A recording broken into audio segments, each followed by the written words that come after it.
Okay, so Ken asks, I said Leviathan is a way of talking about the devil. Ken asks, would Job have made that connection? I think the answer is no. I think later readers would have, however. I say no because Job does not know about the accuser in chapter 1 and never knows. He never learns.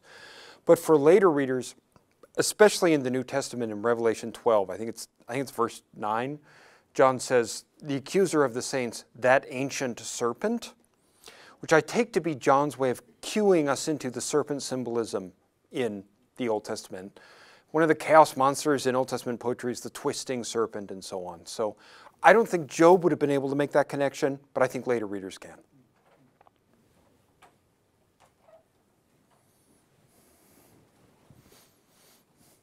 Hi, Sean. Thank you for your presentation today.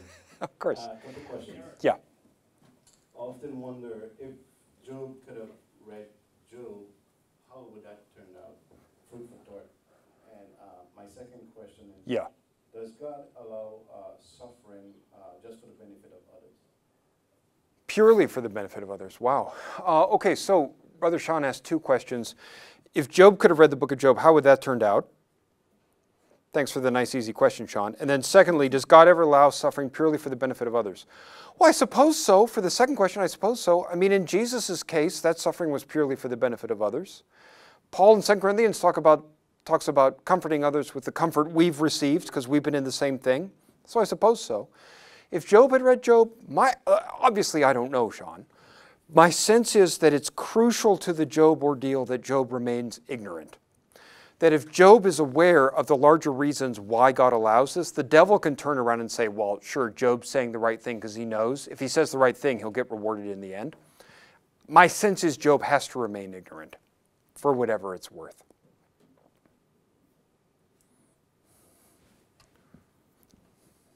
Please, go ahead. Thank you so much for that. It was a bit like drinking from a fire. Yeah.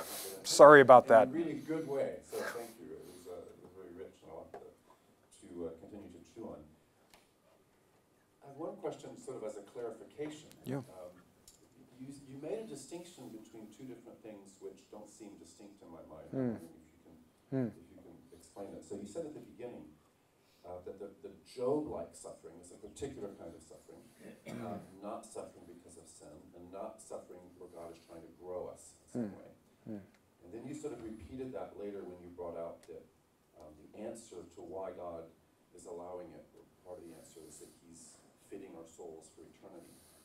And then you clarified that you said you made a distinction again, that's not part of growing us, it's not that he's trying to give us some sort of new spiritual fruit, but it's fitting us for eternity. And I'm not clear on that distinction, because you said it's not making us better Christians. Well, it would seem like fitting us for eternity is becoming a better Christian. Sure. And it would seem like that's also growing us. That's growing the perfection of character that God wants us to have. So can you explain that distinction maybe? Of course, I get asked about that. Could you tell me your name, sir? David Sanders. David. Thank you, David. So David's very good question is, I drew a distinction between suffering that grows us as Christians and Job-like suffering that fits us for eternity. Is that distinction quite valid? Because fitting your soul for eternity is growing you as a Christian, right? And I think to an extent it is a little bit of an artificial distinction. I think it's valid to the extent, Paul's list of the fruit of the Spirit in Galatians 5, the list of virtues in 2 Peter 1, make every effort to add to your faith good godliness and so on. I'm sure in suffering God is accomplishing multiple things and growing us in virtue. In Job's, the reason I want to have something like that distinction, in Job's case, I think it's Old Testament wisdom language way of saying Job has those qualities in abundance already. There's no virtue or some fruit of the Spirit that Job is lacking that suffering will give him. So doubtless Job grew as a believer as he could take God in this deep new way. But I want to give people freedom to say, God let you really hurt, but he's not trying to teach you a lesson. He just wants you to cling to him. It's not that you were deficient in your spirituality and that's why you had to bury your kid. Now, it might be, I don't know. I mean, God lets these happen. We have to pastorally diagnose these very, very carefully and wisely. But it is a little bit of an artificial distinction. God's probably growing us all the time. But I want to allow for I just exegetically with the book of Job, Job's already a mature believer. He's already done what 2 Peter calls for in 2 Peter 1. And I want to allow, the gospel word to tell a Christian that God didn't let that terrible thing happen to you because you're a deficient Christian. Sometimes he lets suffering happen because we are. But I want to allow room for all God wants you to do is hold on to him. I don't know if that's a satisfying answer or not, but I'm not entirely satisfied in my own mind that that's crystal clear, but I do see something of that in the text, for whatever it's. It does seem like part of what God was doing, I think you brought this out, was to grow his understanding. Sure, and yes. shift his theology, right? So Yes. That was part of the object. Yes, yes, yeah. But the faith and godliness and peace and patience, Job already has that. Yeah. And sorry, just as a follow-up, Yeah. I think you hinted at this, maybe didn't bring it up so much, but it seems that part of what was going on from the way that the narrative is sort of shaped is that God was doing something completely unrelated to Job in terms of bringing glory to himself through Job's faithfulness. Yeah. In the heavens, at a cosmic level that Job was unaware of. Yes. David says part of what God is doing through Job's ordeal is bringing glory to himself in a way Job is not aware of and does not even intend. Yes, it deeply glorifies God when God gives a believer every earthly reason to give up on him, and they don't. Which is why God took up the challenge, in a sense. Yeah. Yes. Yes.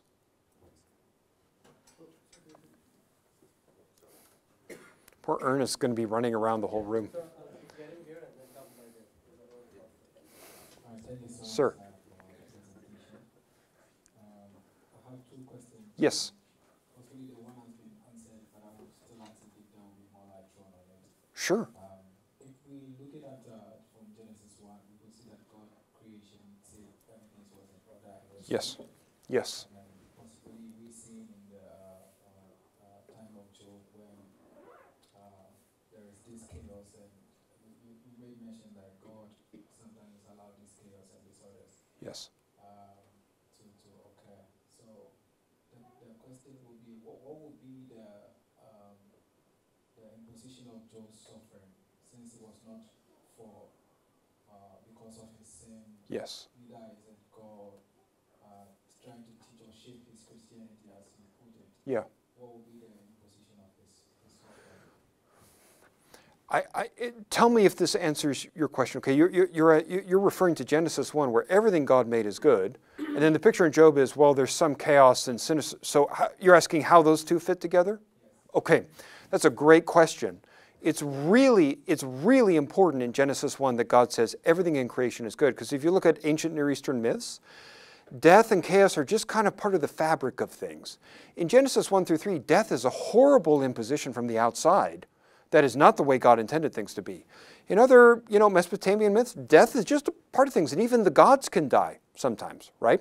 So it would have been revolutionary for ancient Israelites to say, God's creation can work perfectly the way he wants without there being any evil or disorder at all. That would have been very shocking to them. Now, the book of Job doesn't specifically address this.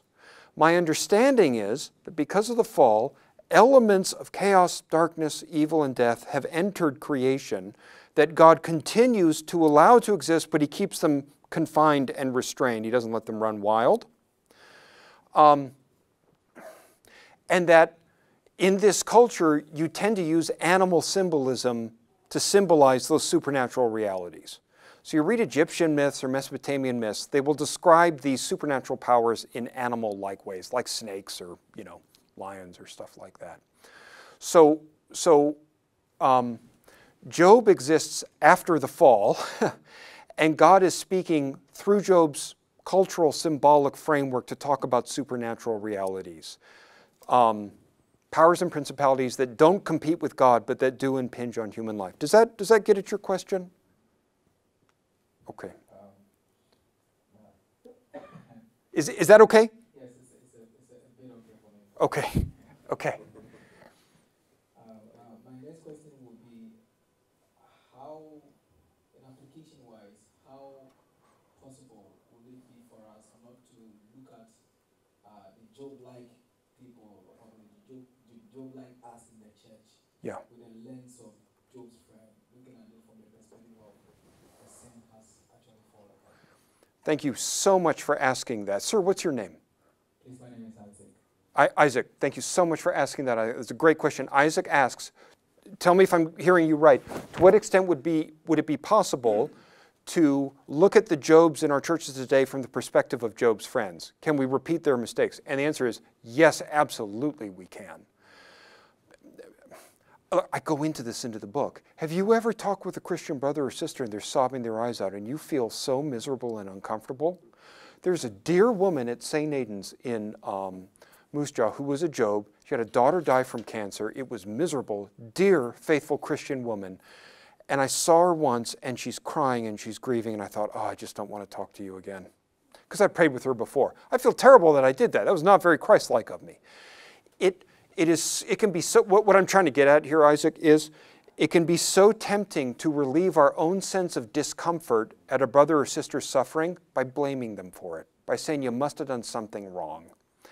And when we're doing that, we're actually trying to comfort ourselves and make ourselves feel better. It is hard and it hurts to sit with a suffering brother or sister and not try to explain it and just sit with them in the mystery of it. That is really hard and painful. And it's tempting to blame them. So yes, absolutely we can do that.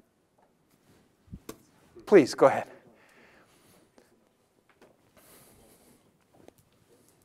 Yeah, I wanted to ask about the epilogue of Job. Yeah. Just how it fits in the context of the book. Because in, is it 42:12, where it says, the Lord blessed the latter days of Job more than the beginning. Yeah. Kind of goes on. That part's always been a struggle for me in understanding what the purpose of the rest in the context of the book. Where Sure. He loses all this, he experiences God, and then he's blessed again materially. Sure. So could you share how you think that fits in the overall? Of course. the book? Of course. So the very good question is, what role does the epilogue play in the book, especially with Job loses everything, then he gets it back anyway. Why is that there? How does that resonate? In biblical studies, it's a fancy term called the retribution principle, and it's the you reap what you sow idea, which is a true and biblical idea. It's there in the book of Job, it's there outside the book of Job, it's there in the New Testament. I think the book of Job is interrogating that idea and nuancing our view of it. And it ultimately affirms everyone reaps what they sow with God. The book of Job is revealing God reserves the right to interrupt that pattern temporarily for his own reasons. So Job, by the end of chapter 42, has demonstrated beyond any shadow of a doubt he loves God without ulterior motive. So it's safe to bless him again. God can stop the interruption of his normal policy of generosity and earthly blessings. He can reinstate that policy and start being really nice to Job again because it's obvious there's no ulterior motive with Job. So the moral for us is, Job-like ordeals are awful, but they're always temporary. There's coming a time when it's going to end, and life will become normal again. Eric, thank you. Yeah, Rob, please. My question, I think, follows on from that. Yeah. I want to ask about another part of the book, which I don't think you covered Yeah. in your excellent talk. Can you tell us about the Elihu's? Oh, yeah. What is their function in the book? Yeah, so Rob asks about the Elihu chapters, which I conveniently said nothing about. You read commentaries on Job and they split 50-50. Some think Elihu is great, that he doesn't fall into the trap of the friends, he doesn't blame Job for any prior sin that would explain his suffering, and he helps Job get ready for the encounter with God. Christopher Ashe reads him that way. It's the only thing he gets wrong. It's too bad. Other people read Elihu and say Elihu represents the last gasp of human beings trying to figure out what is going on with Job and failing, and that Elihu promises a new angle on the debate and then winds up repeating what the friends say. And I think Elihu's in the second category. I think Elihu's a sophomore. A sophomore is a second-year college student in America. It's from sophos moron in Greek. It means a wise fool. He's young and he knows just enough theology to be dangerous. And he says in chapter 32, I'm not going to give the answers that the friend have given. And then he says, Job, you must have done something wrong. He cannot get away from the blame Job for suffering. I can't see anything in Calvin loved Elihu. He thought Elihu was great. I cannot see anything in Elihu's speeches that would make Job think, oh, this is so helpful. I'm so glad I'm hearing this. So I think Elihu is there to prevent anyone reading and thinking, oh, if only I had been there, I could have helped Job with this problem. It's a way of saying human beings have no idea what to say. God has to speak. That's my reading of it, for better or worse. That's very negative of me, but that's what I think. Could you please, am I pressing the right Yeah, button? press it so it's green, yeah. Oh, the red is gone too. Oh, there you go. I'm wondering if you could elaborate a bit more about how Job-like suffering isn't growth, because you said Yeah. it's not growth, but it does make us a better Christian. But it seems like in order to stay Christian, we need to grow, otherwise we die. And also he's a mature believer, but he has all the fruits of the Spirit, which again Yeah. seem very different to me, because I would say in this room, there are mature believers, but only Jesus had all the... Oh, sure, yeah. Thank you for that question. The question was, again, can I clarify how a Job-like ordeal has nothing to do with spiritual growth when it kind of seems like it does?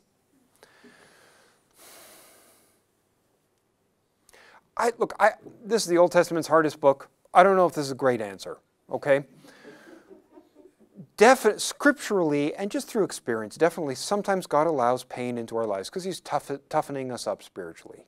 And because the fruit of the Spirit will be more ours by the end of it.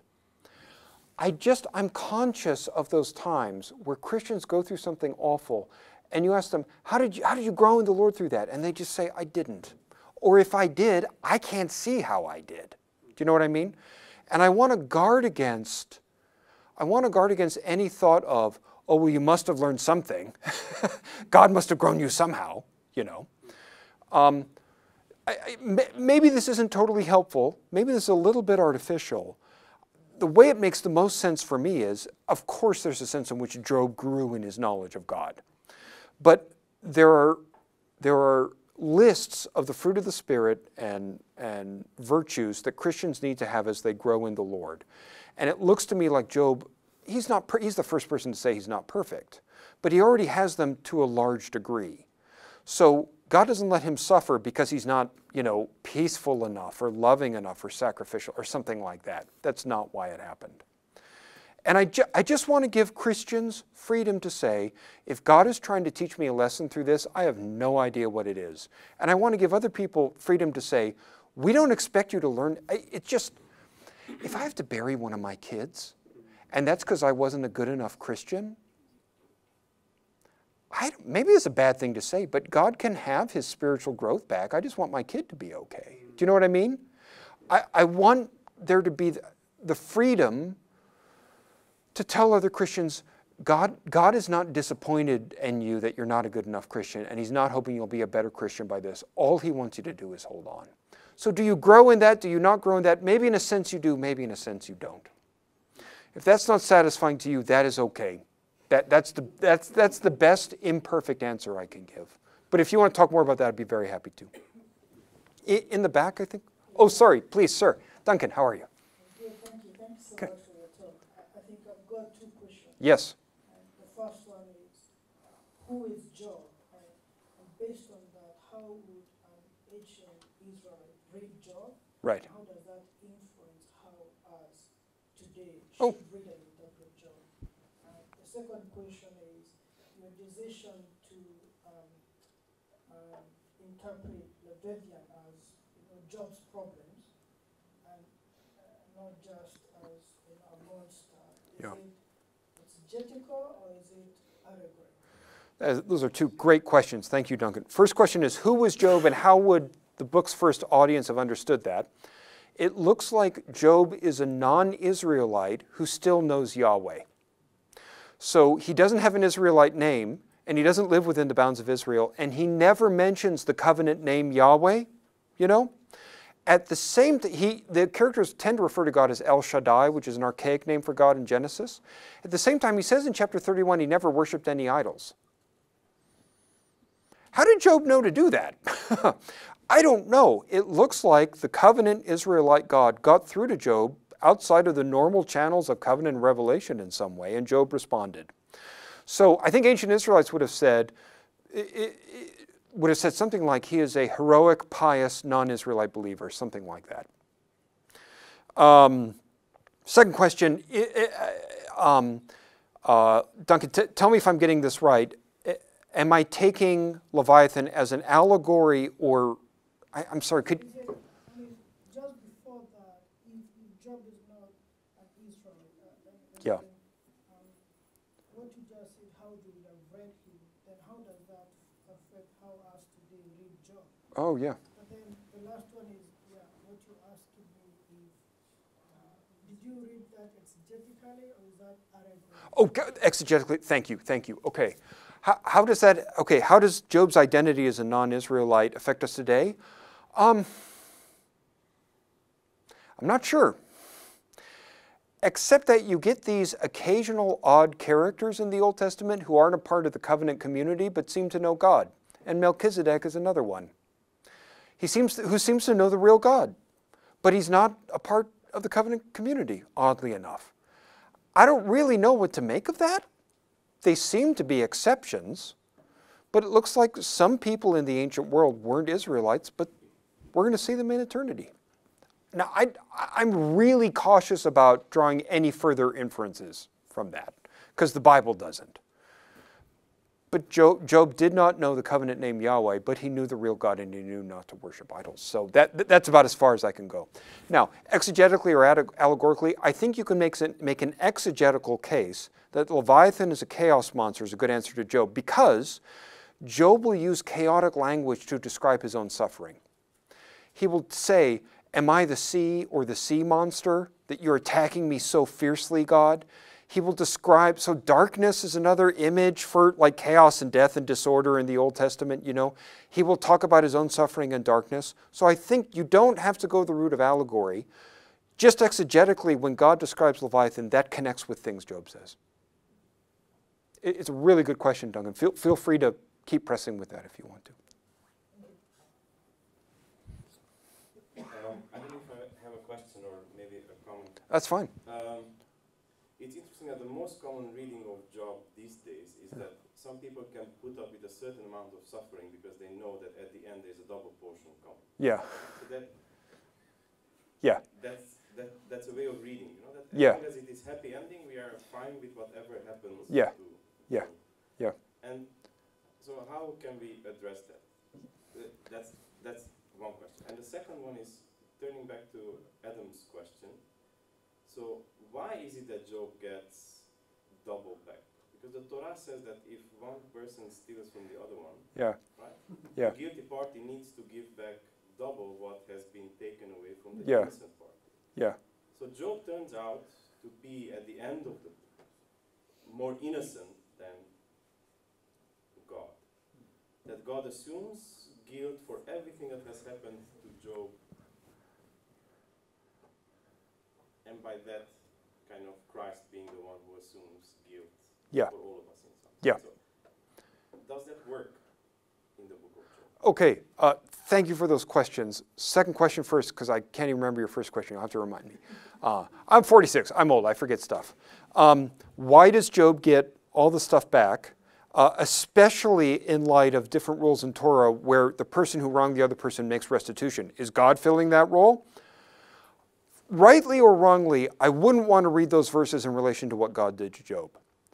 I think the book of Job is engaging in a balancing act where God is not the direct source of Job's suffering, but he does allow it and take responsibility for it. So when God shows up, he doesn't say, "Oh, you're talking to the wrong person, it's all the devil's fault." It's like God takes responsibility. And yet I don't think God is admitting, I think beautifully, God doesn't blame Job at all. But he also does not say, I goofed, and I owe you apology. I don't think the language of guilt or wrongdoing shows up anywhere in the Lord's speeches. So you are having dinner with your daughter. Yeah. She spills water, though everything is a mess. Yeah. Right? And you say, I'm a father, I can clean this and Yes. get on with dinner without having to blame anybody. Yes. So God can be, in that sense, I'm going to take care of all this without having to, he's going to take it upon himself for whatever has happened in order to be able to truly carry the problem of evil. Right? It is fundamentally theological kind of argument that the book of Job makes. Yeah. What happens to the suffering innocent? Who is responsible for the suffering of the innocent throughout history? You guys are really asking the tough questions late in the day here. We are just getting started. Oh boy. I'm just going to start asking Ken to speak after a while. Okay, this is where I'm going to start to say this is a really difficult book and a hugely difficult problem. And I'm going to start getting very sort of vague and tentative and hedging my bets more. I think across the arc of all of Scripture, in the cross, God is taking the human predicament on himself. And God himself becomes the innocent victim who pays, if that's the way to say. When I look at the book of Job, I don't see any admission of wrongdoing on God's part. So your question, I don't see any implication of that. Or sorry, I'm sorry.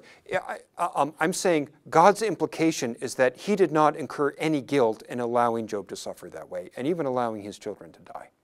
I don't see any of that. Now, I realize some people want to push back and say, well, hold on. I mean, some Old Testament scholars say God murdered Job's children. They will use that language. I don't think that's morally fair. I don't think that's what happened. That's what I see just in the book of Job. I know that that's not a complete answer to what you asked. The first question was if some of our brothers here want to get rich and they think, okay, the ways we get rich, stop for a little bit and then... Yeah. Okay. So, yeah, a question, a reading of Job that says, well, it works out in the end. You get twice as much at the end, so you're going to be fine. Job has no idea that's coming.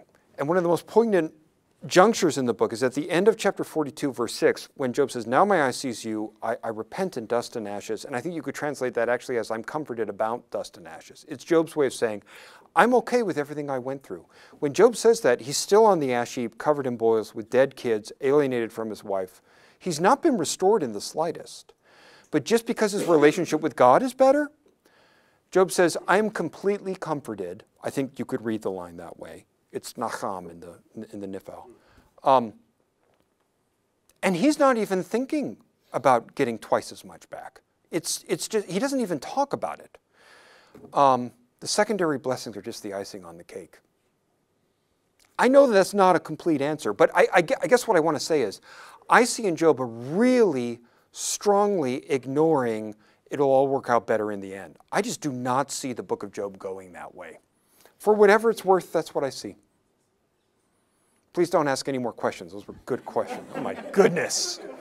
Somebody asked me what language it was written in or something easy. Go ahead in the back.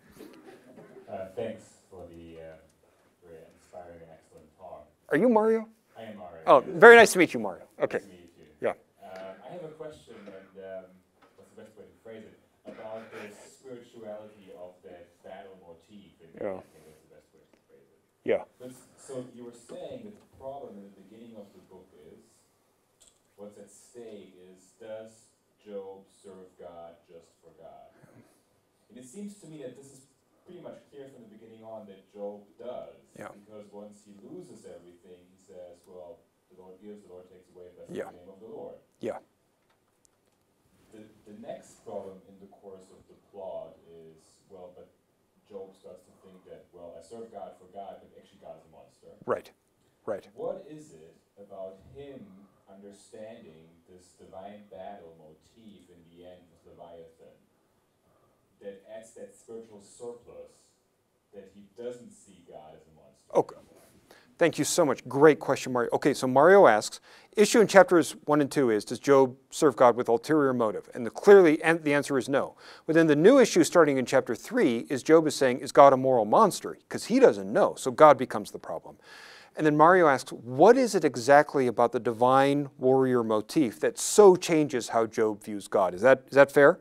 I think the answer is, Job deeply loves God and wants to be friends with him, wants to be right with him, but he can't trust him. He feels like God is persecuting him for no good reason. When God points to Leviathan, Job is able to say, I can suffer, God, and God can be my friend without being angry at me, because I see where my suffering's coming from now.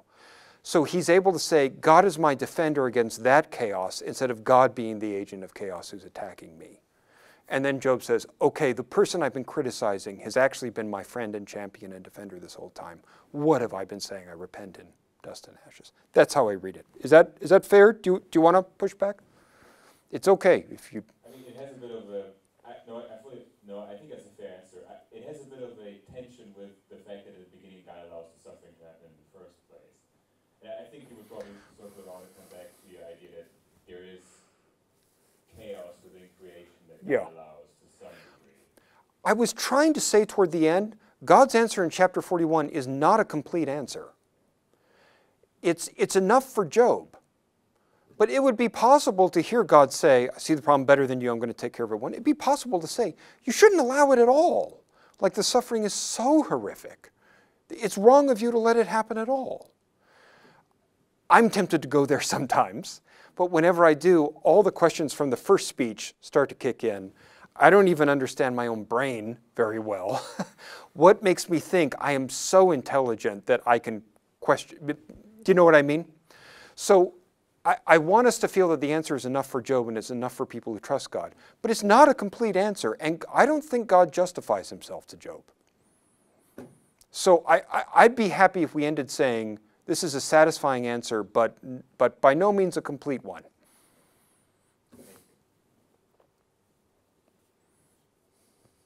We'll be done by like 11 at night or something. Yeah, my name is Philip. Hi, Philip. I want to ask you, do you see the Satanas, the accuser in the first chapter? Yes. Do you identify him with Leviathan, or you think they are two different beings? Good question. So Philip asks, the Satan, the Satan, in Job chapter 1, to identify him with Leviathan are two different beings. I don't know if ancient readers would have jumped to this conclusion. The thing is, Satan in the New Testament will be described in serpentine-like ways. I think across the arc of the whole Bible, I think there are two ways of talking about the same. The accuser is Leviathan. I think, right there, not every commentary goes that way. I'm probably in the minority on that one. I think there are two different ways of describing the same person. Yeah, because I'm coming from maybe Michael Heiser's position. Oh, yeah. The Satanas there is actually a member of the council. Yeah. His council. Yeah. And he's like an informant. He roams around the earth and he tells God what's happened. Yeah. And he says in the Old Testament, Satanas is never connected with the serpent either. So okay, Michael Heiser, I think he's a great guy to read. I don't think he's right about everything. I think he's a great guy to read. I find him really helpful. I don't think they exclude each other to identify Leviathan, the Satan with the monster, and to talk about the divine council, which is really a really helpful category to invoke in Job chapter 1. At the same time, the way it's phrased, it's the sons of God came to present themselves to the Lord, and Satan along with them, or the Satan, the accuser, it's not a proper name. And it's like the Satan is there, but it's like he's kind of in a different category. He's not quite with the other sons of God. This gets complicated because you get the lying spirit in 1 Kings 22, and the way the verb Satan is used, it's not always negative, I think even if the Old Testament doesn't identify the serpent in Genesis 3 with the accuser, across the arc of the whole Bible, I think we're justified in making that identification. Okay. One more question. I think you said at the end of your talk that God will eventually cut Leviathan in pieces. Something like that. And it reminds me of a Mesopotamian myth where the Marduk, the chief Mesopotamian guy, he fights this serpent type. Yeah, god, Tiamat. And Yeah. he cuts her in pieces. Yeah. And that's how Well, he cuts her in half. Yeah. Yeah. So do you think there's some kind of similarities in that? Or? When I talk about cutting Leviathan in pieces, don't read me too literally there. I just mean defeating the monster, whatever I mean. At the same time, you get this pattern in the biblical world about a storm god. In fact, Marduk there, the Babylonian god, I think he's using his storm winds to open up Tiamat's mouth, and then he shoots an arrow into her, and then he takes his sword and cuts her in half. So he's the storm god defeating this, and Tiamat is philologically related to Tehom, the abyss in Hebrew, I don't think I would not see those as totally disconnected. They're not, there are definitely differences between the two. But if you read that myth, that can help with reading the book of Job. It helps us be more aware of the world that Israelites lived in. Thank you very much, sir, for this. Whenever I read the book of Job, Yes. it has always been one of the books that confused me a lot. So Sure. I'm really thankful for this opportunity to have the discussion. I actually have 4 questions in mind, brother. Let's go. Thank God for the that is asked already, so it's free. Okay, okay. Okay, Can I take them one at a time? Is that okay? All right, sir. My first question is, whenever we read the book of Job, Oh. you know, we have this conception even from famous preachings. Job is a faithful man, he was a righteous man. Yeah. And it's like Job never was without even a single sin. And when we read the Bible makes us understand, you know, we know that Jesus was a sinless man. Yeah. And then we continue to read, we see this discourse between Job and his friends, and him complaining bitterly about God. Yeah. It always gives me this confusion, like, but in what way was he actually without sin? So that's the first question I usually have in my mind. Okay, can I answer that quickly? Very good question. As Job says these horrible things about God, everyone says, oh, Job's this wonderful, amazing believer without sin, but he kind of seems to sin in what he says about God. Is it right? And yeah, I think you're right. I don't know what else to think except the stuff Job says about God is sinful and wrong. The thing is, God never drags him over the car. God doesn't get angry. He's extremely gentle. He doesn't call Job to account. And Job ends by just going, oh my goodness, I cannot believe I was criticizing you that whole time. So God is really gracious with Job even though I don't know what else to say except Job. It's sinful to say that stuff about God.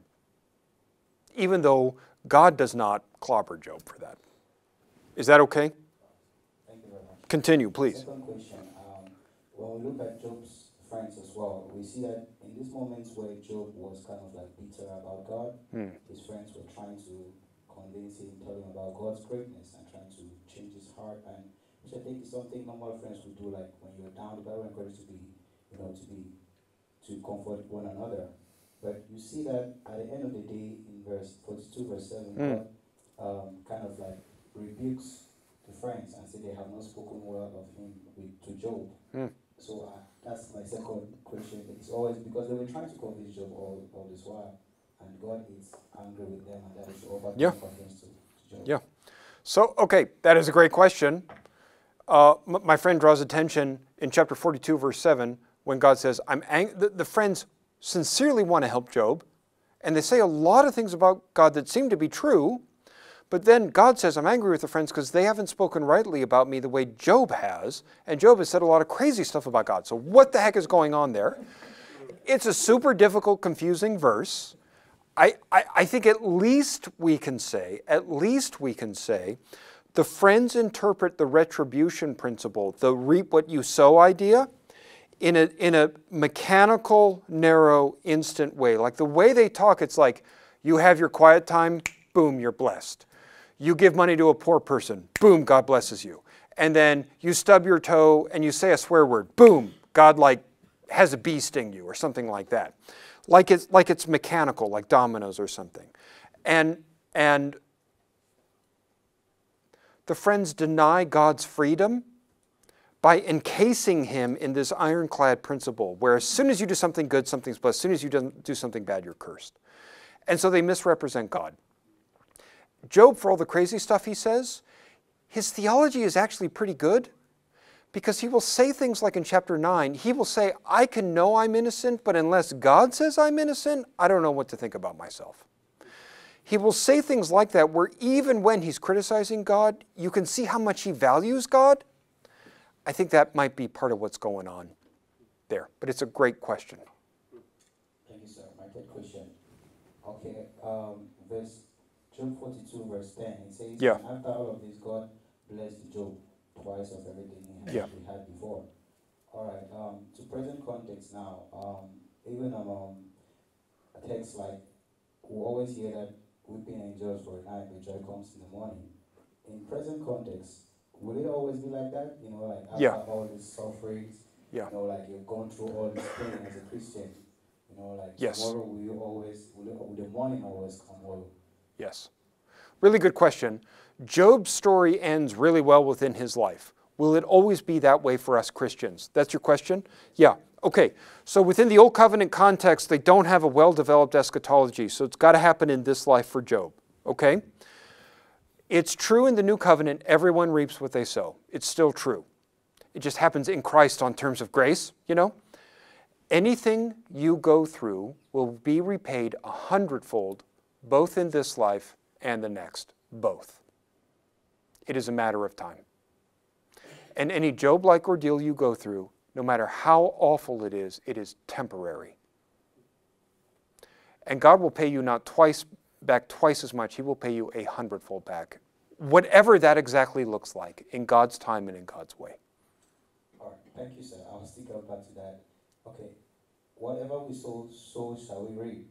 You know, but this is very practical. There are people Yes. who have stayed faithful to God. Yes. They have gone through so much pain. Yep. But at the end of the day, they just died like that. And Yeah. somebody else is like, what's this? This person just died like that. And maybe, Yeah. You know, Yeah. so that was why I asked the question. It's a very good question. If you have lived maybe a faithful life and everything, is it always sure that maybe tomorrow you're going to be happy, maybe have whatever you had wish? Yeah. It's not certain within this life, because the Christian exists in this age, and already, in a sense, we are seated in the heavenlies with Christ.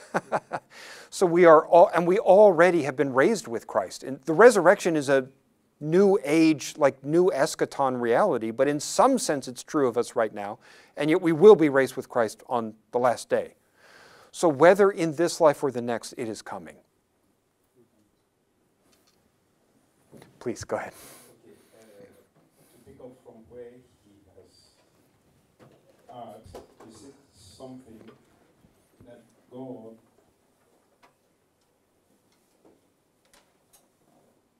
God is using Job's ordeal to prepare souls for his kingdom? So I want to say that a Job-like ordeal, if you read the book of Job and you think, that's what I'm going through, the reason why God allows that is not because He's angry with you or you made Him angry somehow. It's not because you're not faithful enough or something like that. He is putting you in a position where you will be ready for heaven, where, I mean, heaven just exactly means loving and enjoying and receiving and having fellowship with the Lord Jesus as much as a human being can. That's what I was trying to say.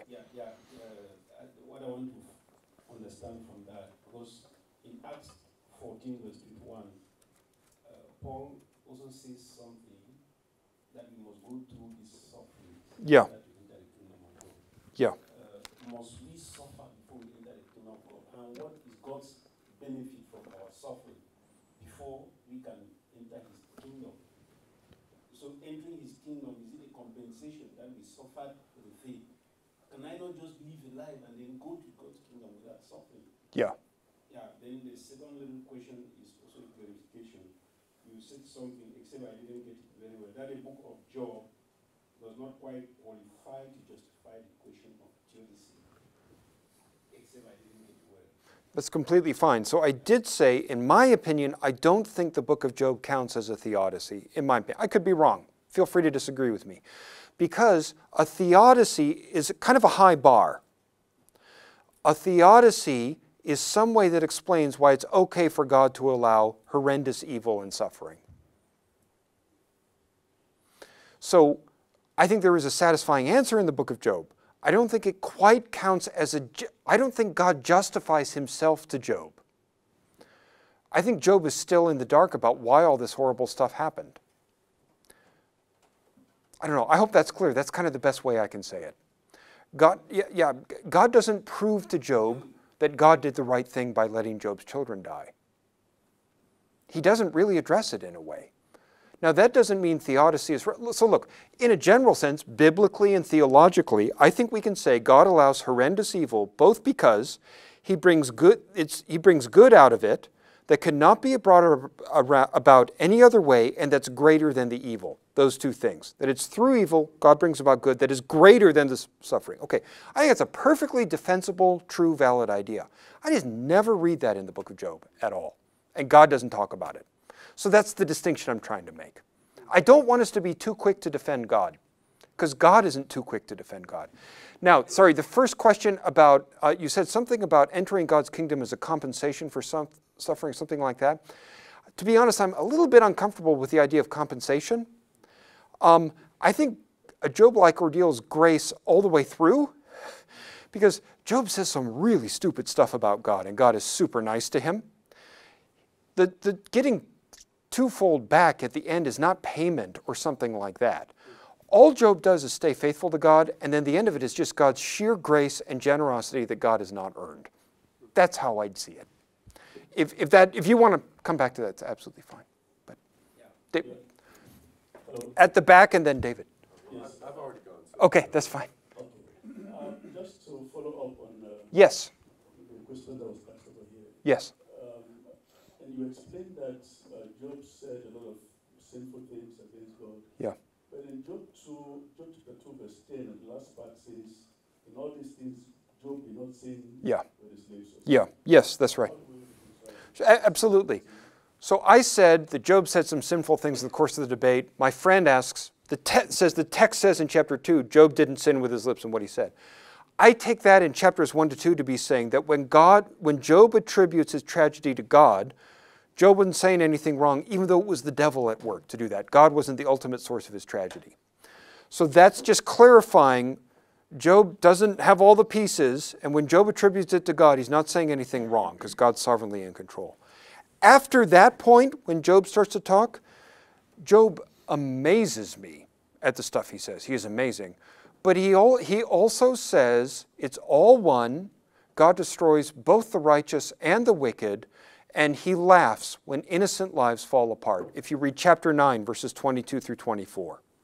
He just says, it doesn't matter how you live. Be righteous, God will clobber you. Be wicked, God will clobber you. God thinks it's funny. I don't know what else to say except that's a sinful thing to say. It's both incorrect and morally wrong to say that kind of stuff about God.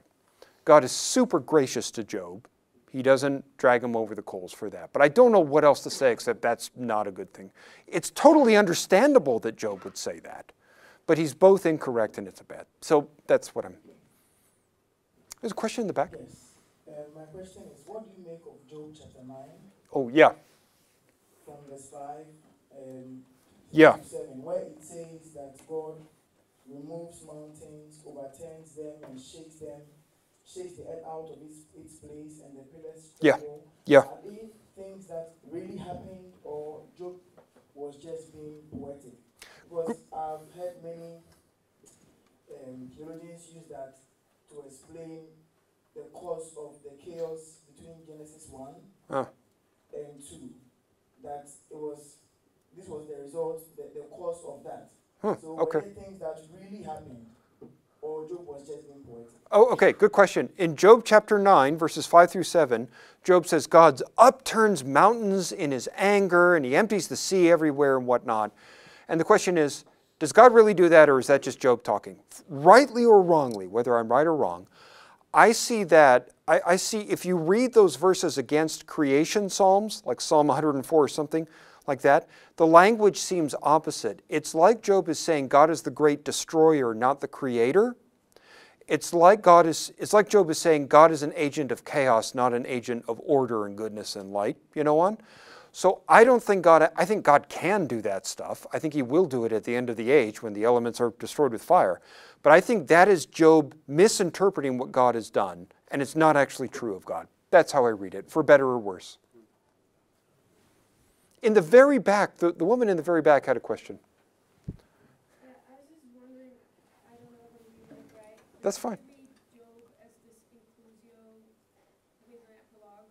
So chapter 1, chapter 41, it starts with Satan, then 41, the Leviathan. Yes. It's interesting that it starts with God allowing Satan to touch everything that he has. Yeah. And then in chapter 41, the statement, all that's under you have, it's mine. And I was wondering how you see the relationship in that inclusio between, maybe I'm reading it. No, that's okay. What verse is that in chapter 41? I remember the verse. Chapter 11 in verse 11, chapter 1, verse 11. Yeah, whatever is under the whole heaven is mine. I actually think there's a translation issue there. Yeah, because I was looking at the translation and it's not in my Bible, it's very different, so I'm wondering. Oh yeah, okay. So good question. So my friend asks, in chapter 1, the language is Satan can touch all that Job has. And then in chapter 41, it's different in Hebrew. In chapter 41, verse 11, one translation, it gets translated different ways. Whatever is under the whole heaven is mine. Is there a connection or echo there? My translation, the ESV, I think it mistranslates it. I think it is better to take, oh, I just lost it. Oh, where to go? Okay, I think it's better to take it as under all the heaven, he is mine. That is, God is saying, under all the heaven, Leviathan belongs to me. I'm not going to let anyone else fight him. I think it's a better way. I have a footnote in the book that talks about that verse. I think it's a better way to translate it. So I actually don't think there's a connection between those two verses. Oh, chapter 1 and 4, chapter 1, 42? Or 41? Yeah.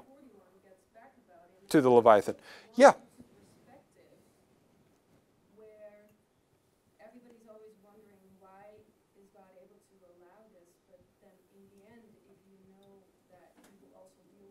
Yes. Yes. I do. But he's learning lessons, right? But in my mind, he's learning a lesson as an effect, but that's not the cause. Yeah. There's a difference between God allowing this and then Job learning a lesson as an effect, or it being the cause of God allowing it. Job learning a lesson is the effect. Yes. But that's not the same thing as God allowing this evil as a cause. That the learning him a lesson is the cause of God allowing. Yes. Yes. If I understand you correctly, I agree with you. Yes. God is allowing this to happen with the effect that Job will learn something. That doesn't make God the direct cause of the evil. No, that doesn't mean that the fact that Job learns a lesson was the reason for God to allow this. The lesson is the effect of everything. Oh, I see. Okay, But yeah. it was not the cause for God to allow it. Yes. I agree with you. Yeah. We need to distinguish between the lesson as an effect or the lesson as the cause Yes. of God allowing it. Yes. That's where we often get I agree. trouble. Yeah, I agree with you. I think that's a valid distinction. Yes. Yeah. Please. Could you speak a little more to the typology? Yeah. Yeah. So when at the end of chapter 2, when I look at an innocent man accused by the devil, suffering in the place of uncleanness, and innocently suffering what looks like the wrath of God to rebut the accusations of the devil and glorify God, it's hard for me not to think of someone in the New Testament who who is innocent, really actually suffered the anger of God to destroy the accusations of the devil and glorify God, and was hung on a tree and was left there to hang, which we all know cursed is everything who hangs on a tree, right? It's hard for me not to see connections there. I think it's valid to say Jesus is the ultimate Job, that Jesus drinks to the full that cup that Job got a sip of. And Christopher Ash will be really good at making these kinds of connections. But I think that's a valid typological connection.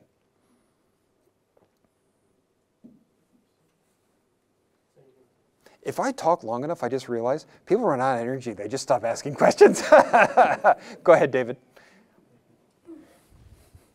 I'm going back to the theodicy Yeah. discussion earlier. So it feels right that it's not a complete theodicy that we're being offered. It doesn't tie things up as neatly as we might want to. But I wonder if it's fair to say it's a kind of implicit theodicy or a signpost to theodicy. The way that you sort of summarized, I think really what any theodicy sort of has to be, which is that the sum total of good is greater with this evil which is allowed than it would be if it were not allowed. That's in a sense the only logical possible answer for God to be both omnipotent and just. And I wonder if because that answer is so obvious, that the only thing that keeps us from seeing that is that we refuse to limit the scope of our, to acknowledge the limits of the scope of our understanding. We do what Job does, what you pointed out he wrongly does, that he jumps to the conclusions. And so to the degree that what God is doing is precisely correcting that, and saying, how can you possibly see the total picture? Then implicitly it is a kind of theodicy, because it's removing the one obstacle to seeing the only true possible answer. Yeah, I think, David. Is that a fair way of? Yeah, David, as I listen to you, I think I agree with you. I'm struck by how God does not justify Job's suffering with reference to any greater good. He just doesn't even talk, it. So that's really striking. I want to give that room. At the same time, in chapter 1, with the devil's question and so on, that is kind of a theodicy, because we realize that is a reason why God allows this, because the much greater good of loving God for God's sake. So it's kind of a theodicy there. Okay, fine. But Job never knows that. So Job doesn't get a theodicy, and presumably when we're in a Job-like ordeal, we'll never have it explained to us. So it seems to be a very limited sort of... We have time for one more question. Last one. One more, and it's got to be a quickie. Seth, the third question you talked about today was how do we speak Oh boy. to suffers in the church? My question, which I'm confronted with within the Netherlands the most, is how do I speak to Job sufferers outside the church? Because that's where my atheist friends bombarding me with, like, how can your God allow this? So easy one to finish with. Oh, yeah. I'll answer that in 10 seconds. Look, just really briefly, the question very rightly asks, how do you talk about suffering to those outside the church? Now, I think the book of Job is for people who already know God and love God, and so it doesn't really fit. I often get asked this when I talk about Job. What about people who don't know God? The first thing I would do is say to a suffering non-Christian friend, Jesus knows in his bones exactly what you are going through. That God loves you enough that he stooped down and made your problems his own. And whatever you are going through, whether it's physical pain or abandonment by friends or spiritual abuse, boy, you want to talk about spiritual abuse? Jesus, God, that happened to Jesus. Or depression or whatever, the God of Christianity, because Jesus is God, the God of Christianity knows human agony deeply. That means he is able to comfort you and to draw near in a way no other God can, and you're not alone.